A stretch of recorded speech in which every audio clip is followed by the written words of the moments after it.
Bismillahirrahmanirrahim. Alhamdulillah nahmaduhu wa nasta'inuhu wa nastahdihi wa nastarshiduh wa na'udzu billahi min shururi anfusina wa min sayyiati a'malina. May yahdihillahu fala mudilla lahu wa may yudlil fala hadiya lahu. Asyhadu an la ilaha illallah wahdahu la syarika lahu wa anna sayyidana Muhammadan abduhu wa rasuluh. Allahumma salli wa sallim wa barik ala sayyidina Muhammadin wa ali sayyidina Muhammad kama sallaita wa sallamta wa barakta ala sayyidina Ibrahim wa ala ali sayyidina Ibrahim fil alamin innaka Hamidum Majid.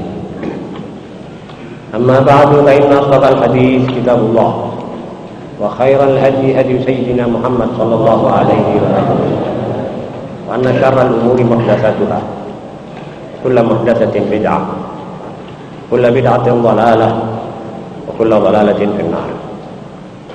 Ma'asyiral muslimin rahimakumullah. Lantas perlu kita perhatikan baik-baik bahwa acara pada malam ini juga penting sebab ia menyangkut persoalan yang kemungkinan besar menyebabkan kemacetannya umat Muhammad SAW dan adanya semacam keraguan-raguan dalam hati kita dalam menghadapi segala masalah, ragu bercampur takut, dan keraguan-raguan juga tentang perlunya sejarah kita pegang teguh, kita sebarluaskan dan kita ajarkan kepada anak-anak kita. Itu sampai sekarang kita masih ragu tentang sejarah kita, ragu tentang kebudayaan kita, dan masalah-masalah yang ada dalam diktat ke-31 ini menyebabkan juga lenyapnya kepribadian kita. Kita tidak usah terkejut melihat gejala ini. Gejala ini kita melihatnya dari hasil penyelidikan sepintas lalu kepada perilaku kita kaum muslimin sekarang. Artinya kebanyakannya wala ibra bin nadir. Masalah 1-2 orang yang terkecuali itu lain. Tapi kalau kita mau buat satu putusan, itu harus kita mengingat yang banyak. Kebanyakannya kita begitu. Mudah-mudahan keadaan ini bisa berubah secepatnya kalau kita sudah sadar akan musabbabnya. Akibat daripada itu semua, kita mendengar suara dan adanya agama, yaitu Islam. Tetapi tidak kelihatan yang menyandangnya betul-betul. Islam itu kita dengar hampir tiap menit. Tetapi yang menyandang Islam, yang mewujudkan, mengatakan inilah Islam itu, inilah aku ini Islam, itu belum kelihatan banyak. Bahkan mungkin sedikit sekali. Artinya ada din, tetapi tidak ada tabayyun. Akibat daripada ini ada taat, tetapi berkecamuk pula maksiat. Betul saudara? Taat itu ini taat ini. Saudara tahu sekarang kita ini di dalam keadaan taat. Salat Jumat penuh masjid, taat.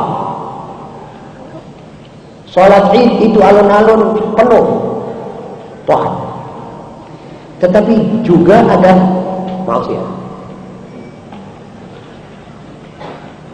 Rasulullah SAW bersabda, orang kalau sudah umur 40 tahun dalam memegang kalimat tauhid,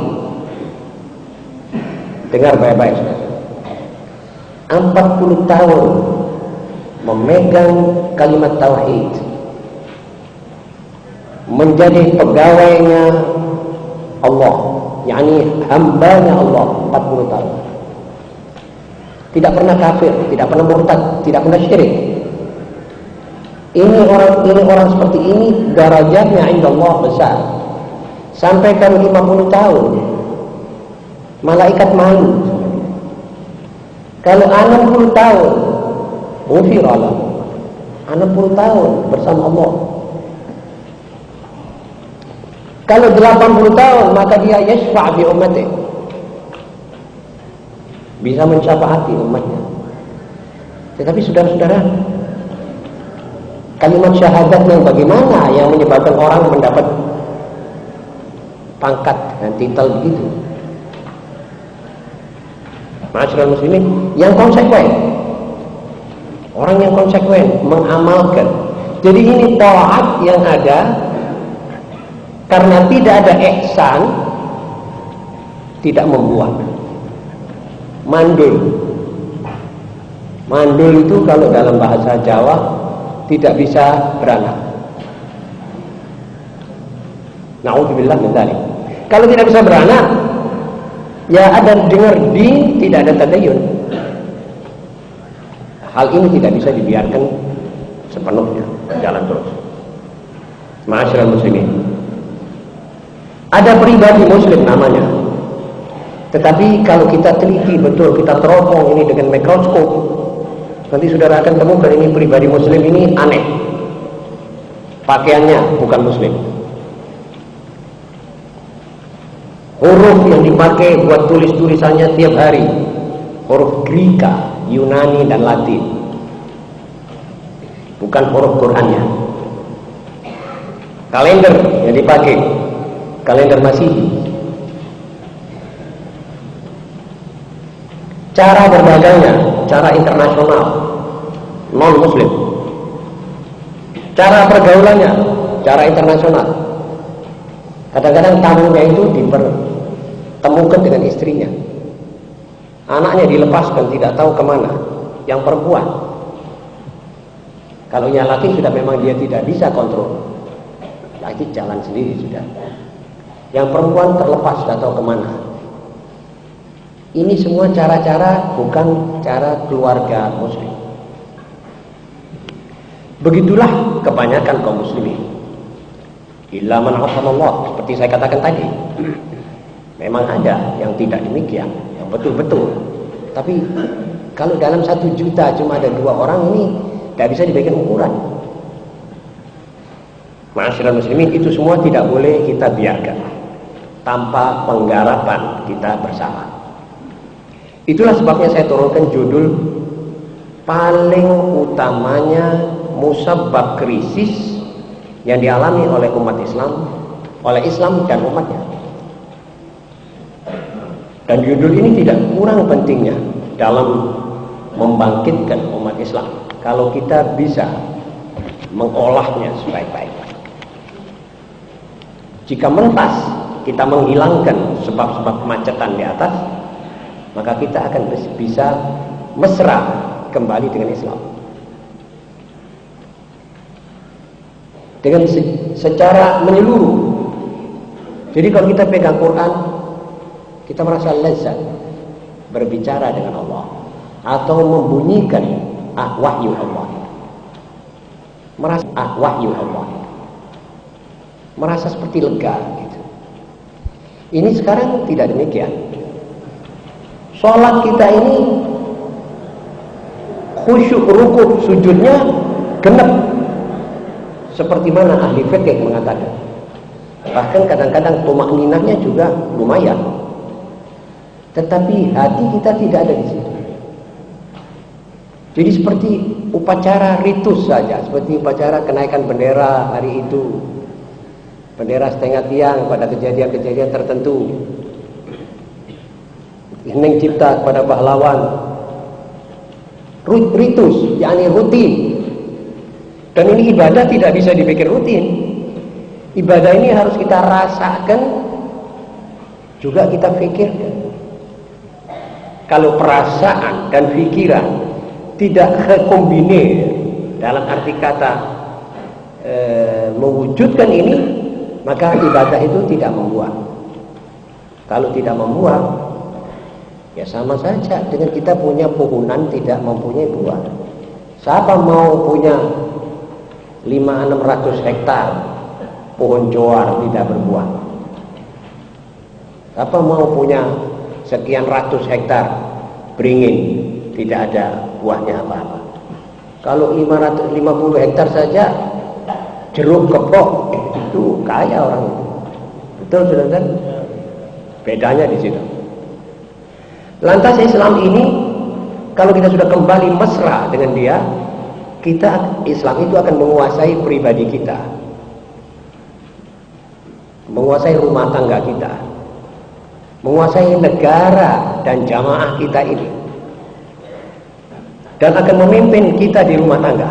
Apa itu? Islam akan memimpin kita di toko-toko, akan memimpin kita di pabrik, akan memimpin kita di universitas-universitas, akan memimpin kita di kantor-kantor, di markas-markas, di majelis-majelis permusyawaratan kita, dan di majelis-majelis legislatif, eksekutif, dan yudikatif. Kalau kita sudah dipimpin oleh Islam ini, berarti inilah umat yang dikatakan hadina muhtadi, ghairu dhalin wala mudhillin. Tidak sesat, tidak menyesatkan, mendapat petunjuk dan betul-betul merasakan petunjukan Allah itu. Ini yang kita kejar. Jadi dalam ceramah-ceramah majelis taklim kita ini, dalam rangka kita mau membangun, tema kita selalu membangun masyarakat, masyarakat harus bangun dengan ini. Asal kita, yaitu yang seperti yang saya ulang-ulangkan, seperti saya ulang-ulangi, sanggup mengamalkan. Nah, sekarang marilah kita mulai membaca diktat ini.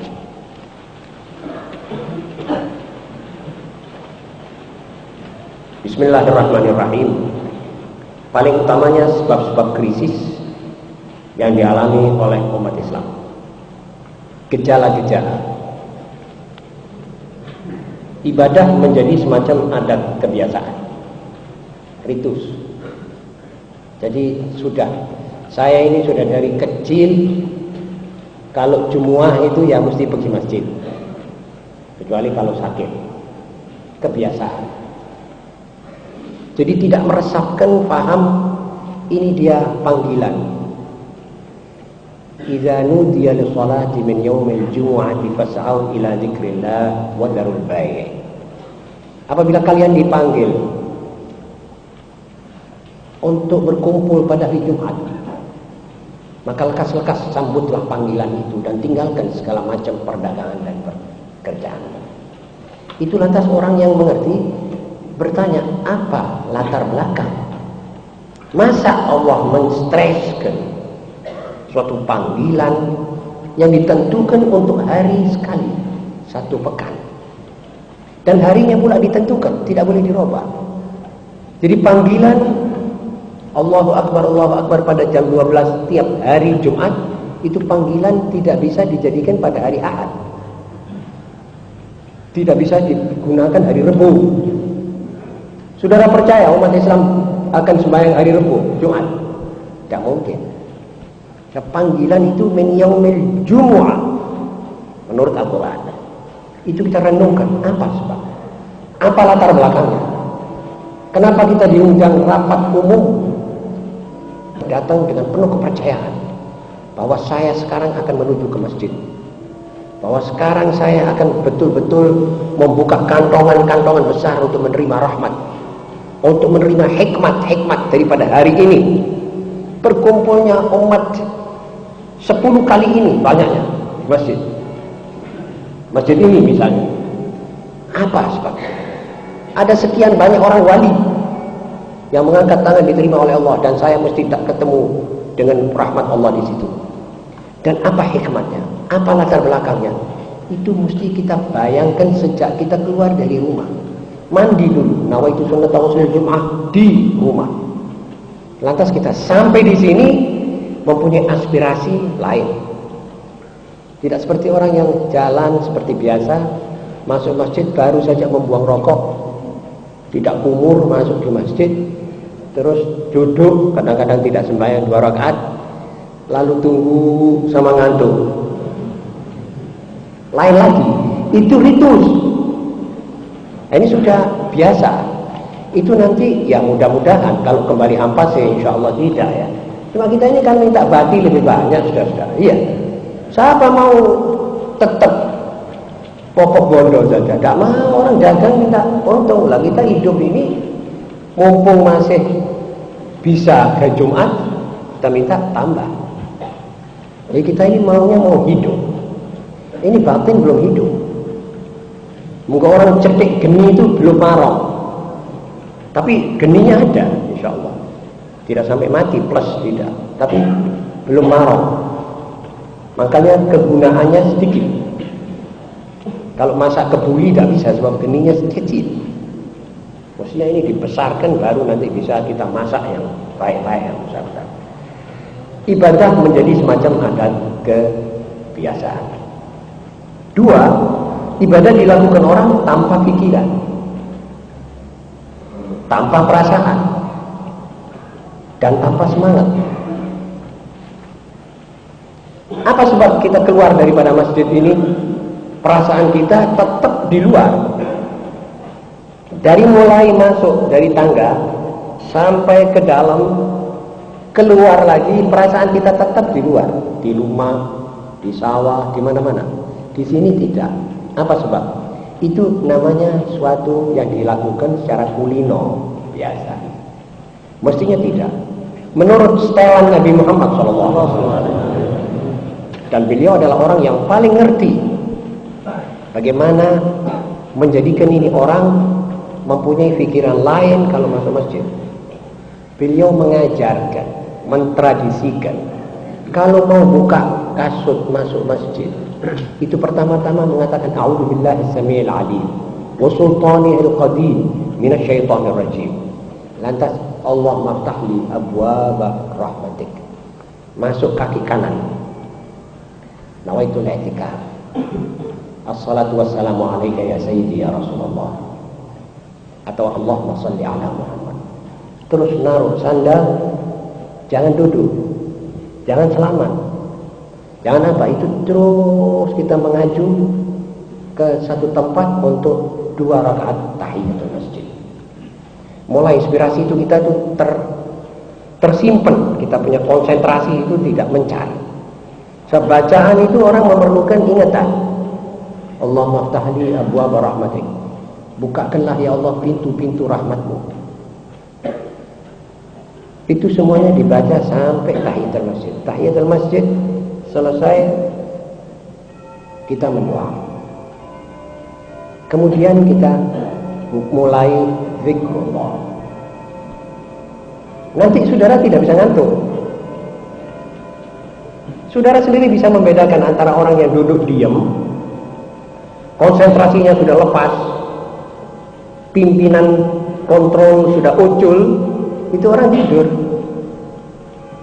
Tapi orang yang membaca Quran tidak bisa ngantuk. Ini konsentrasinya kontinu, jalan terus. Itu konsentrasinya berhenti, diam, ngantuk. Jangan lupa saudara-saudara, nanti saya akan terangkan. Di tempat seperti inilah setan justru yang cepat mau merubah kita, supaya kita tidak mempunyai konsentrasi, supaya kita kembali seperti juga kita masuk. Ketiga, ibadah dilakukan orang supaya tidak menjadi omongan orang. Jadi saya atau si A pergi ke jemuan itu misalnya, atau pergi ke sholat jamaah atau apa itu, supaya tidak digunem orang. Mosok wong iku dak tau nang jemuan. Supaya tidak digunem orang begitu, dia pergi ambil air sembahyang pada hari Jumat ke masjid.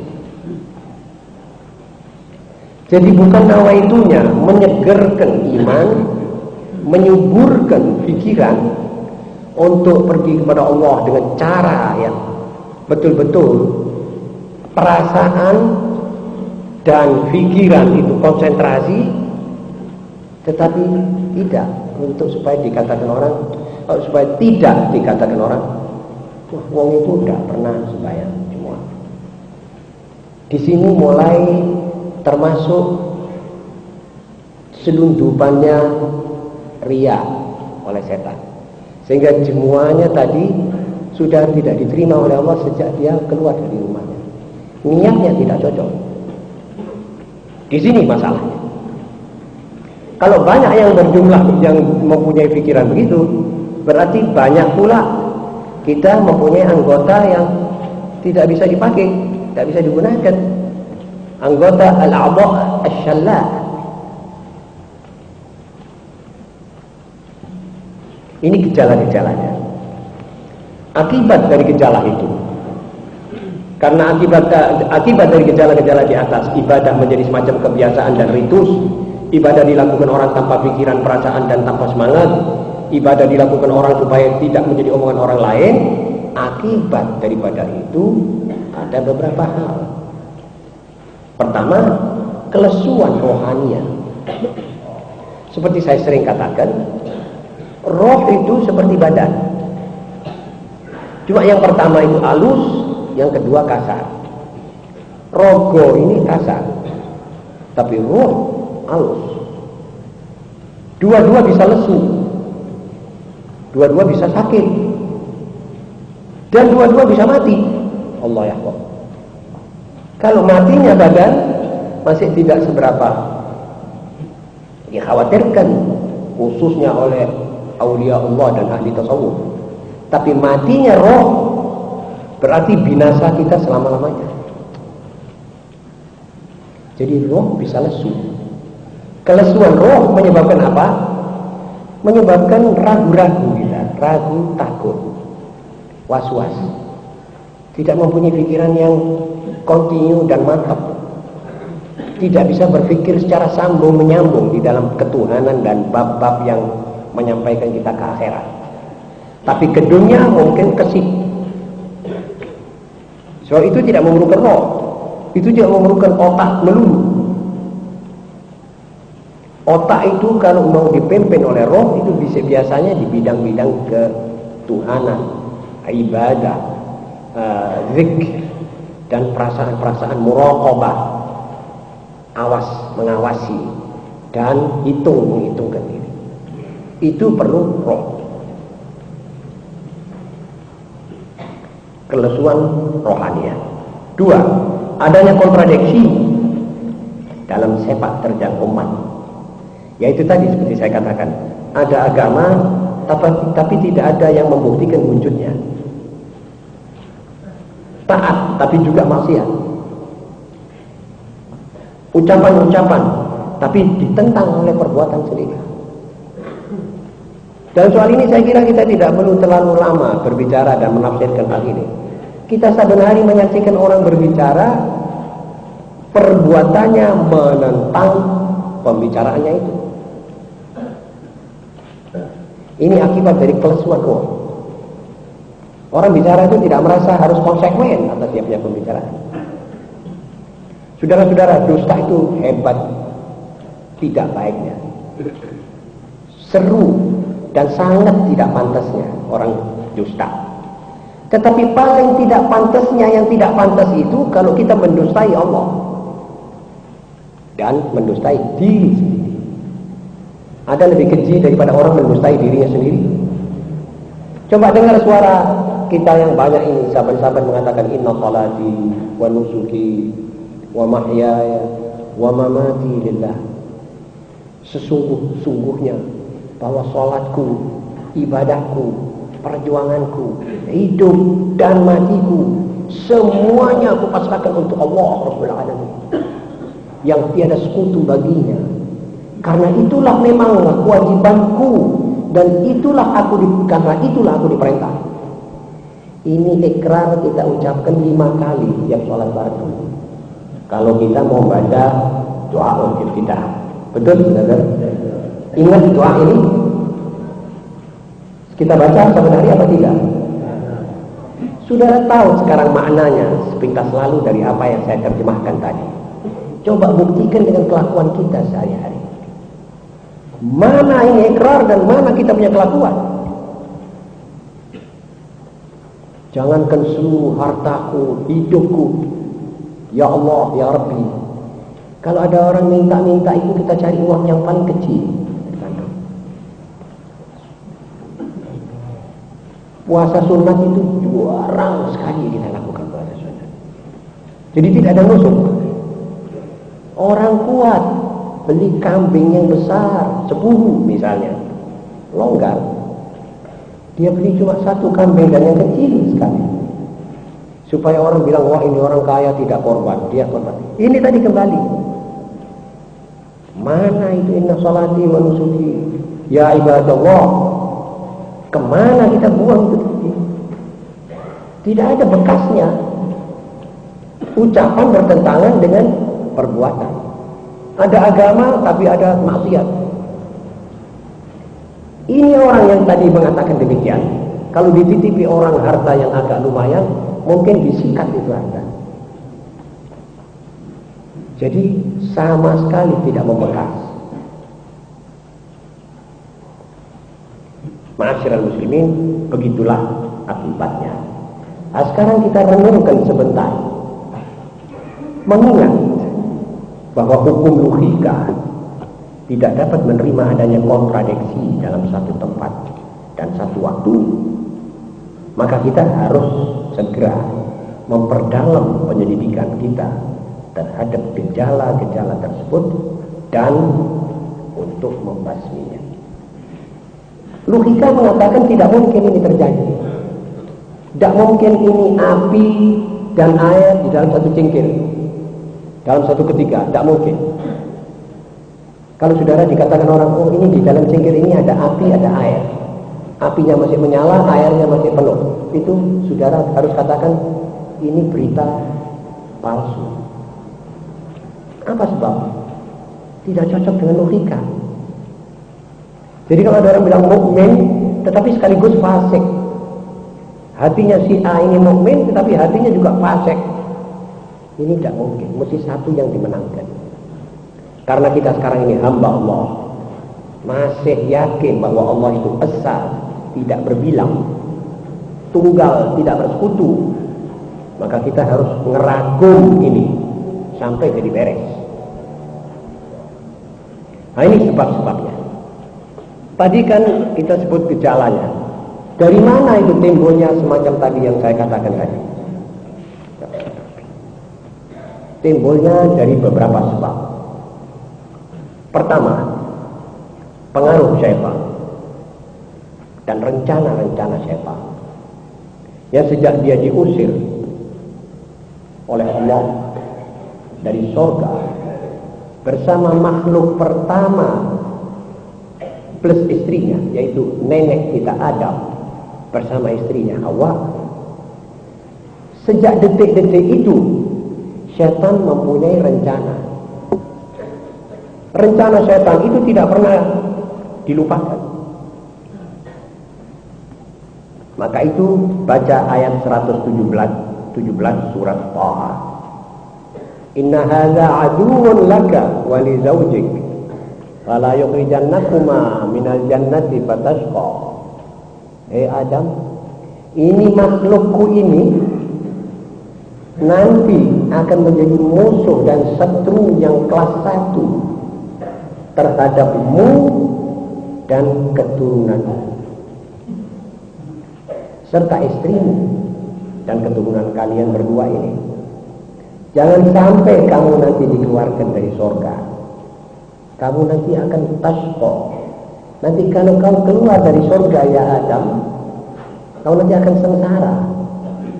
Nanti kalau mau makan, cari makan, harus kerja, harus keluar keringat, harus capek, harus nangis, harus malu, harus marah. Kalau di sini kan tidak ada itu semua. Begitu Allah telah menciptakan Adam, diberitahu ini lawannya, namanya iblis. Sudah dikasih tahu. Tetapi karena rencananya iblis itu teliti, halus, sistematis, maka Adam tertipu juga. Alaihissalam, kesian Adam. Alaihissalam tertipu. Pertama Allah mengatakan, ya Adam, ini ujiannya. Ini kertas ujiannya, bahan-bahan pertanyaannya itu. Jangan makan pohon ini.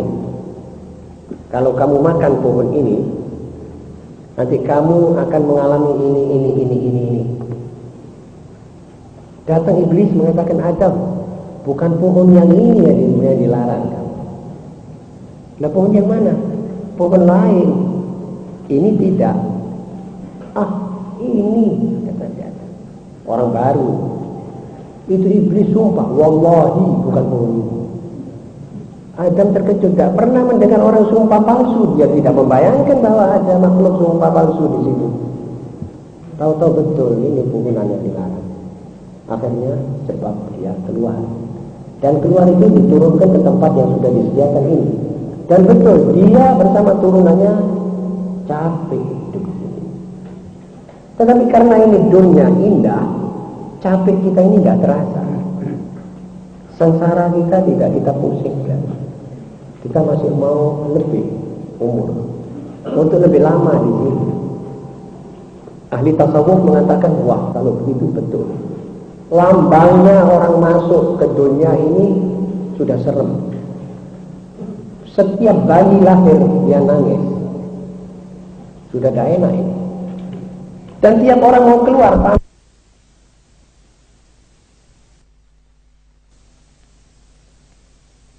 segala yang kau inginkan, babut-babut yang indah, perabot yang lux, semua apa yang kamu cita-citakan ada. Tetapi kau masuk pintu, nangis. Kau bersama keluargamu, setiap orang masuk nangis. Lantas dia lupa, dia ketawa. Mau keluar, nangis lagi. Bagaimana engkau? Orang menjawab, ya Fudail, kami tidak akan masuk rumah itu. Tapi kamu sudah di tengah-tengah rumah itu sekarang. Dan kamu sudah nangis masuk. Tapi karena kamu sudah lupa kainaan, kamu sampai tidak mau keluar dari rumah ini. Siapa yang mau mati? Coba angkat tangan. Tidak mau semua. Orang yang di bawah jembatan tidak makan 2 hari 3 hari itu lapar, sakit pula, luka-luka di badannya. Kalau ditanya apa kamu mau mati, jangan nyebut-nyebut mana. Lah panis yang konten di dunia ini. Ya wis aku seneng. Bawa jembatan. Apalagi yang tingkat-tingkat lux hidupnya. Lupa. Karena itu permainan daripada ini. Ini acara setan. Kalau ingat kepada Allah selalu, setan tidak mempan. Nanti ada yang mengatakan, la ahtarikanna dzurriyyatahu illa qalila. Jadi kecuali sedikit, ya Allah, daripada turunan Adam ini yang bisa ku pules lehernya, ku tipu dia. Kecuali sedikit yang tidak bisa. Itulah manusia-manusia yang dikatakan ibadur rahman, hamba-hamba Allah yang betul. Artinya tetap muraqabah, tetap dia bermuamalah dengan Allah atas landasan ihsan. Jadi Islam, iman, ihsan, Islam, ihsan, iman, Islam, ihsan. Ini orang setan tidak berani dekat. Sebab ini orang konsentrasi pikirannya, terus tidak bisa lepas ingatannya kepada Allah, asosiasinya semua itu kepada Allah, kompasnya dia kepada Allah. Kalau dia berbicara, pembicaranya ini ditujukan untuk keridhaan Allah. Kalau dia dagang, perdagangannya ini akan dipakai untuk yang diridhai oleh Allah. Kalau dia beristri, sebelum dia beristri dia cari manusia jodoh. Dia minta jodoh itu yang bisa cocok dengan dia supaya ibadahnya tidak terganggu oleh istri itu. Supaya anak daripada istri itu soleh. Niatnya begitu sudah. Konsentrasinya terus kepada Allah. Nanti istri saya akan saya ajak sholat jamaah. Nanti istri saya akan saya ajak jus-jusan membaca Quran untuk puasa. Ini orang soleh. Ini orang setan tidak bisa masuk padanya. Tetapi yang kayak gini ini jarang. Ya insya Allah umat Muhammad ada ya. Cuma tidak banyak jumlahnya. Karena itu tidak nampak. Ma'asyiral muslimin. Wala ughwiyannahum ajma'in. Iblis sudah bertepuk dada mengatakan, aku akan sesatkan semua anak Adam ini ya Allah. Oleh karena kita sudah diperkenankan oleh Allah akan lawan kita yaitu iblis. Lalu kita teledor dan sembrono, itu salah kita. Jadi kita ini setengah sudah masuk dalam perangkap. Makanya kita sekarang harus sadar. Kesadaran itu dimulai dengan menggugah perasaan untuk lebih senang berzikir, menyebut nama Allah. Menyebut nama Allah itu dengan macam-macam, mengingatnya, mengingat balasannya yang setimpal bagi orang yang jahat, upah yang besar bagi orang yang berbuat baik, rahmatnya yang meliputi segala benda. Itu zikir. Kalau kita sudah ingat begitu, maka orang yang berdosa akan taubat, orang yang lupa akan ingat, dan orang yang lari akan kembali. Sudah berapa daripada umat Muhammad yang lari daripada pangkuan Islam ini? Tetapi semua akan kembali. Kalau ini Swiss, ini cetekan, saudara nyalakan, nanti saudara kembali. Yang kedua, agen-agennya setan dan musuh-musuh Allah yang memakai berbagai nama dan paham, Zionisme, Masonisme, komunisme, kaum kafir yang telah bertemu untuk memerangi Islam dan kaum muslimin. Ini sebab-sebabnya kita lupa kepada Allah. Ini sebab-sebabnya Islam itu kita lakukan cuma secara formalitas saja, karena agen-agen setan juga main. Sudah setannya sendiri masuk ke dalam tubuh kita, sekarang agen-agennya juga main. Ini film-film, itu buku-buku cabul, itu nyanyian-nyanyian seks, itu obat-obat seks, itu tari-tarian, itu dan macam-macam. Sehingga kita ini noleh sana mesti menjadi maksiat, noleh sini menjadi maksiat. Ini agen-agennya dia. Dan ini dijalankan dengan rencana yang sistematis dan pelan mata. Jadi umat yang negerinya kaya dimiskinkan, kalau miskin jadi kafir.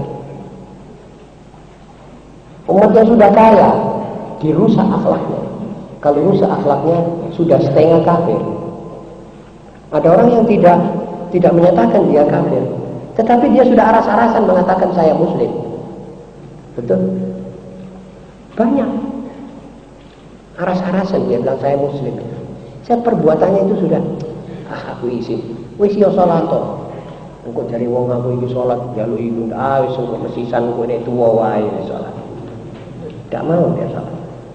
Padahal orang yang mulai mudanya tetap sampai umur 40 tahun tidak melepaskan kalimat tauhid, dipeganginya dengan konsekuen, dia hati-hati tidak bermaksiat, kecuali 1-2 kali secara lupa lalu dia tobat. Orang ini hebat berarti. Orang inilah yang dikatakan wali. Kalau orang ini sampai 80 tahun, sampai 90 tahun akan menjadi rahmat buat satu kota ini. Sebab 60 tahun, 70 tahun berpegangan dengan kalimat tauhid. Saudara saja kalau 70 tahun berpegangan dengan kartu pegawai negeri yang setia, taat, tidak pernah korupsi, tidak pernah apa. Saudara ini dapat apa pensiun? Besar pensiun. Ya walaupun pensiun manusia kepada sesamanya dibandingkan dengan pensiun Allah kepada makhluknya, itu pensiun yang tidak bisa saudara nilai dengan kertas. Pernah bahwa Nabi SAW gubuknya orang gubuk, artinya rumahnya orang yang di surga itu sekali bola bumi ini besar. Gubuknya seperti itu dengan kelas-kelas yang tengah. Bagaimana neks, bagaimana tempat anbiya wal mursalin wal syuhada wal ulama wa itu ini. Kita kenapa kejar itu kerajaan yang besar? Karena lupa, ya ini agen-agennya setan main terus membingung kita. Masalah duit nanti yang disuruh kita pikirkan. Semua kelas sekarang ini menjadi bingung dan pening karena masalah fulus. Fulus yang dikatakan, bagaimana nanti saya sampai sekarang tidak punya rumah, istri saya masih belum bisa saya belikan apa-apa, anak-anak saya masih sekolah. Itu yang dipikirkan syaitan, ya'idukumul faqra. Anak Adam, asyaitanu ya'idukumul faqra wa ya'murukum bil fahsya. Nanti kamu bayang-bayangkan kamu nanti miskin, kamu diapan-apankan, kamu nanti awas, nanti mana kau punya duit, mana kau punya, itu saja. Padahal kata Allah, itu sudah kujanjikan, kamu sebetulnya keliru kalau kamu berpikir di situ. Barang sudah saya jamin, kamu pikir. Yang tidak saya jamin, yang saya serahkan kepadamu yaitu ibadah, itulah upenon. Mestinya begitu. Aulia Allah memikirkan itu. Yang kedua.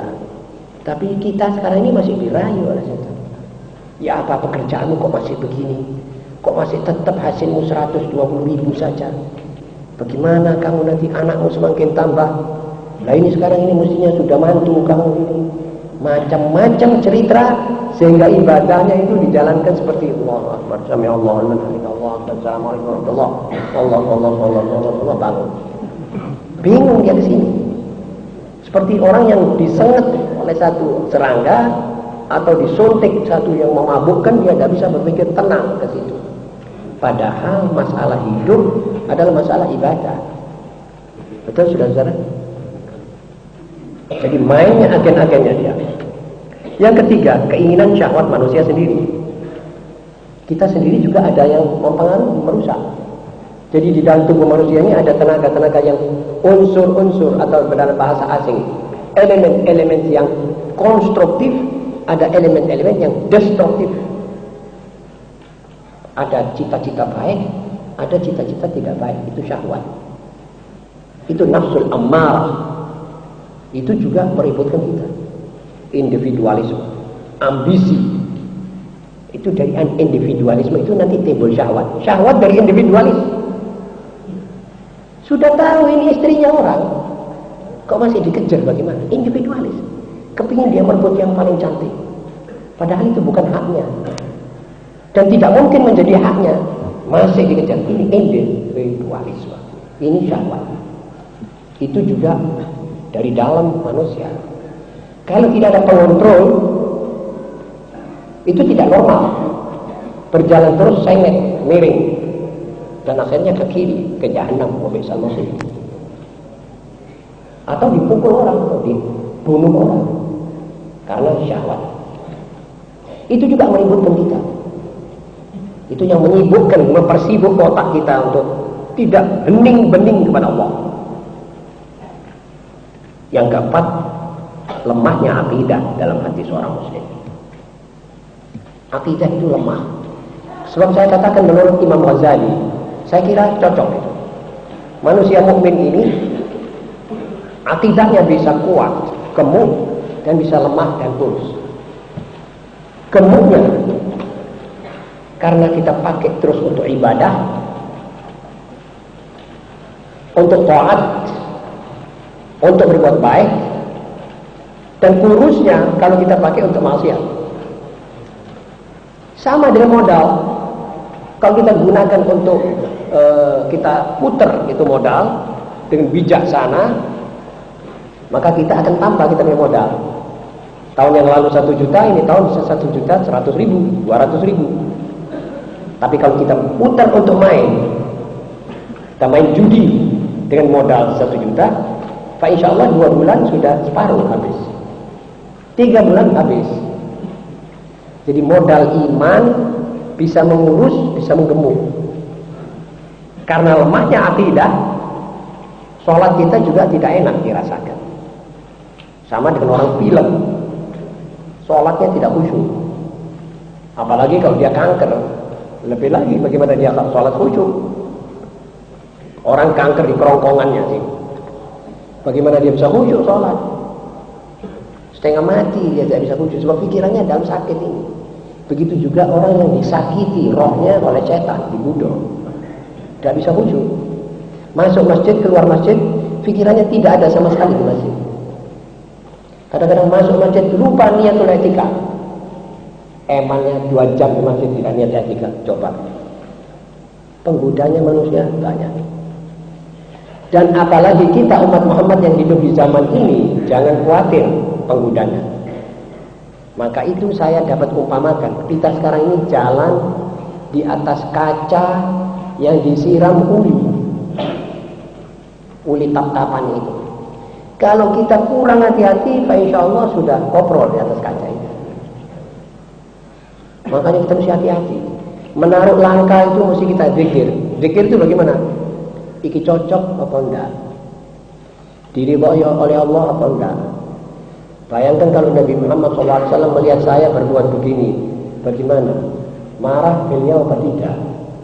Itu terus bayangkan. Oh enggak, taruh satu. Terus hati-hati. Alon-alon nanging kelakon. Itu sistem yang kita gunakan untuk mencari dunia sekarang. So, yang nyelak banyak kelirunya. Yang nyelak dalam makan banyak kerikil dan lasnya ditelan sama dia. Tapi kalau makan seperti orang makan rawon panas sama sambal, dia tidak tahu apa yang di dalamnya ini.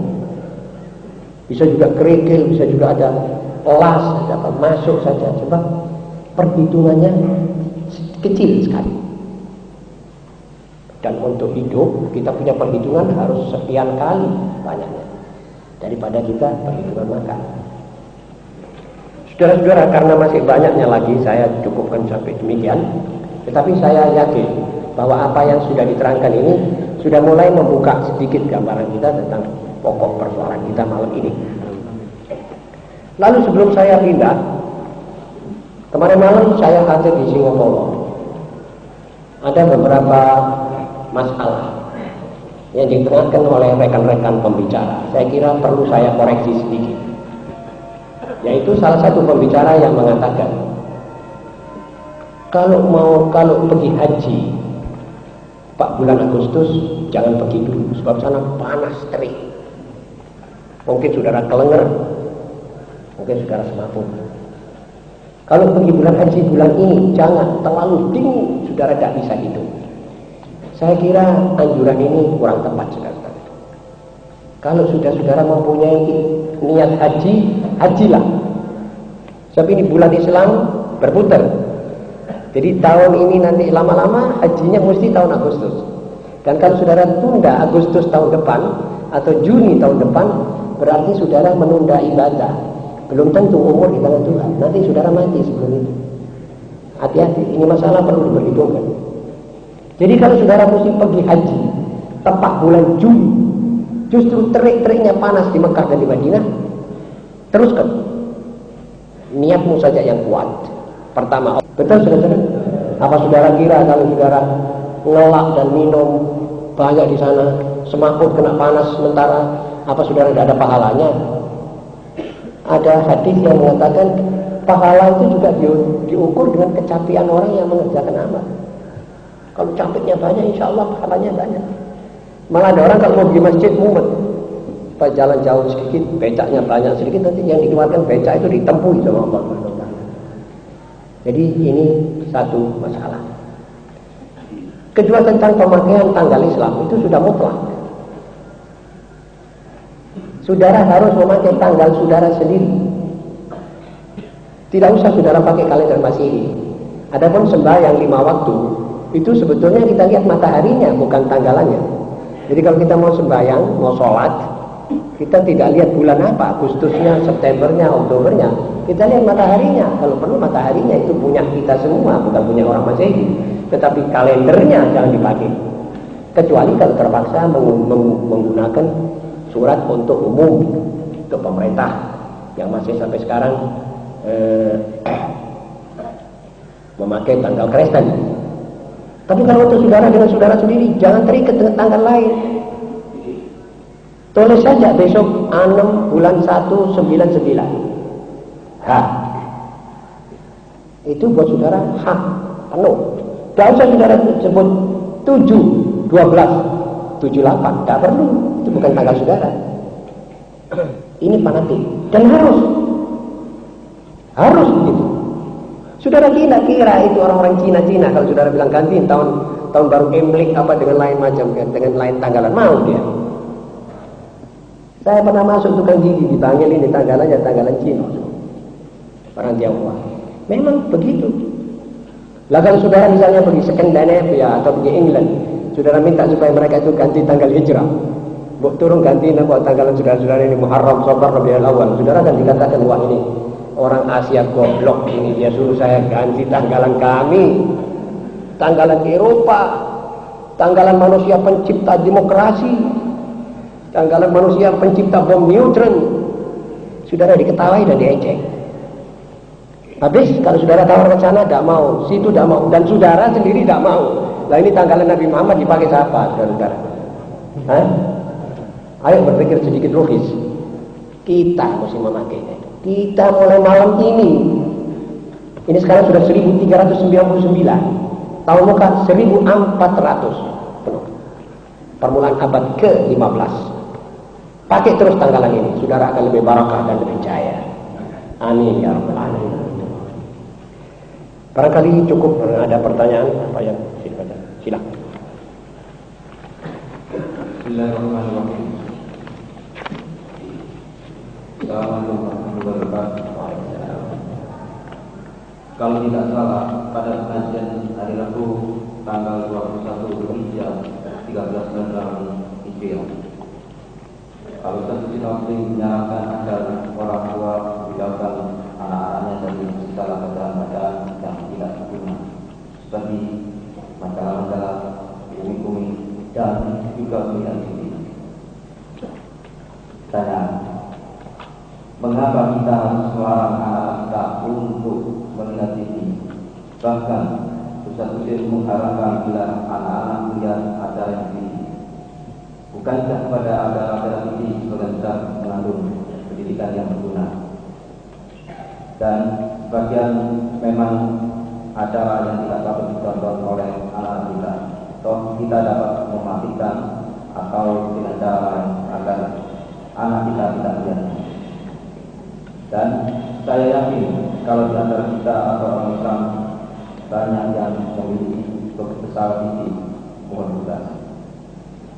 Nah, saudara penanya yang terhormat, pertanyaan ini saya kira dengan maksud baik diutarakan, tidak dengan maksud maidu. Mungkin kita berbeda pendapat. Masalah TV, menurut apa yang saya baca dan saya dengar dari kawan-kawan yang mempunyai TV, kok suara-suara terbanyak itu mengatakan TV ini berbahaya. Saya sendiri tidak mempunyai TV, dan saya tidak sayang saya tidak mempunyai TV.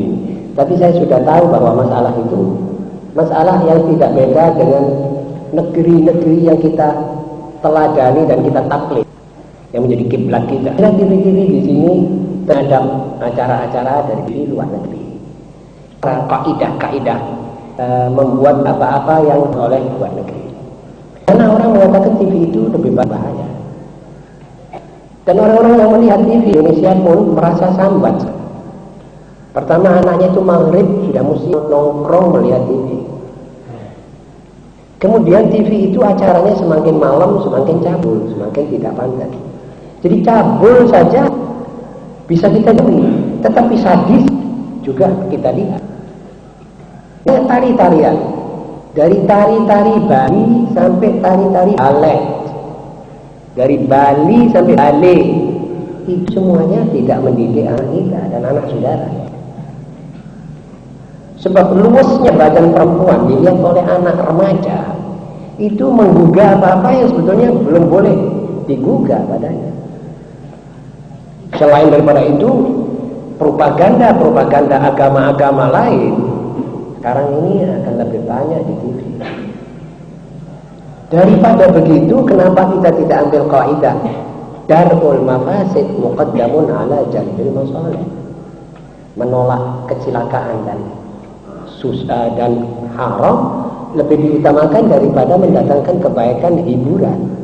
Kalau saudara penanya yang terhormat mengatakan banyak acara yang baik, saya kira saudara tidak bisa menghitung lebih daripada adzan yang sekarang ditambah baru dan ceramah-ceramah malam Jumat. Kalau ada acara-acara lain maka itu insidental, tidak mempengaruhi, tapi acara-acara selainnya itu mempunyai pengaruh. Film-film, apalagi film-film berseri. Sekarang film-film sudah sama, film Indonesia, film luar negeri sama cabulnya, sama tidak berdasarkan moralnya. Inilah yang kita katakan berbahaya. Dalam masalah pendidikan, masalah roh itu anak. Kalau kita tidak bisa pelihara anak itu, nanti anak itu terlepas dari kungkungan kita dan daripada kungkungan wahyu Allah. Itu anak nanti terlepas menjadi seorang sekular, berandal. Sudah begini sajalah. Jangan saya mempunyai pendapat, saudara juga jangan mempunyai pendapat. Kita serahkan saja pada pendapat orang-orang yang menciptakan TV. Bagaimana? Kalau saya bawakan apa-apa yang dibawa oleh orang-orang yang membuat TV itu sendiri. Satu majalah namanya Plain Truth. Plain Truth itu artinya hakikat yang murni. Terbitan Juli tahun 76 ini di Amerika, bukan di sini. Mereka sendiri yang berbicara ini. Dalam majalah itu menyimpulkan bahwa TV salah satu biang kerusakan. Jadi bukan original haji. Ya. Bahkan kata dia, sumber kejahatan di zaman ini. Dalam masa pertumbuhan anak-anak di Amerika, dijejeli kira-kira 15.000 jam dari TV. Lawan 11.000 jam pelajaran yang dia terima dari sekolah. Kalah itu pelajaran sekolah. Apalagi pelajaran sekolah di sana sekular. Dan pelajaran sekolah di sini juga semi sekularisme. Artinya tidak ada agomonya. Kulit-kulitnya agomo sudah tidak diberikan. Pas saudara tunggu itu anak apa? Dengar selanjutnya. Lalu dia setelah tamat SMP, jadi dari 4 tahun sampai tamat SMP, dia sudah pasti sudah melihat 1.800 cerita-cerita pembunuhan, pembakaran, peledakan, pemalsuan, dan sadisme. Begitu kata majalahnya tadi. 1.800 cerita yang dilihat dari TV. Dari umur 4 tahun sampai tamat SMP, ya kira-kira 10 tahun ini. 1.800. Itu kata dia, ini anak bejat. Tidak bisa dikontrol. Tahukah saudara akibat daripada TV? Anak-anak yang sudah dewasa kawin, akibat daripada akhlaknya itu anak-anak, itu perempuan-perempuan di Amerika yang bersuami, tiap bulan paling apes 200 perempuan digotong ke rumah sakit akibat pukulannya suami.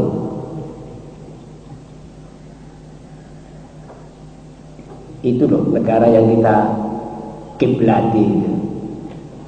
Malah kita alhamdulillah tidak ada dipanggil satu perempuan digotong ke rumah sakit karena ditampilingi sama suaminya atau ditunjeki. Tidak pernah. Padahal kita ini dianggap sama dia biadab ini. Kita yang manusia itu loh. Charternya jerat-jerit hak asasi manusia, itu loh urusan itu. 200. Di Inggris ada beberapa orang perempuan pernah dilihat tulang rusuknya patah, dikapaknya sama suaminya itu, diinjek-injek apa bagaimana. Akibat dari anak mudanya tidak terakhlak, tidak tersimpul. Nah sekarang ini kita mulai melihat anak-anak kita sok ngajak tawuran, duel, lain, ngebudisme. Itu dari mana saudara tahu? Apa dari TV yang banyak acara baik, apa dari TV yang banyak acara tidak baik? Ya film, ya TV. Maaf saudara, orang dulu mengira bahwa Eropa sudah mempengaruhi kita melalui film di bioskop-bioskop. Sekarang mereka tidak puas, katanya penontonnya kurang. Bioskop ini gimana? Lebokno nomai kaum muslim ini di Lebokno. Ya ini TV masuk semua bioskop. Jadi kita tidak perlu pergi ke MIDI. Ke MIDI sudah ada di rumah kita. Maghrib dengan istrinya dan anak-anak gadis dan anak-anak joko-jokonya kumpul di muka TV melihat riwayat-riwayat yang macam-macam itu. Ada kalanya maaf orang cium-ciuman lagi istri. Itu dia lihat sak ibunya, sak abahnya, sak mantunya, sak mertuanya, sak semua. Ini bagaimana saudara lihat? Bagaimana lantas hormat menghormatinya? Ya Allah, saya dengar ini saja ngeri, saudara.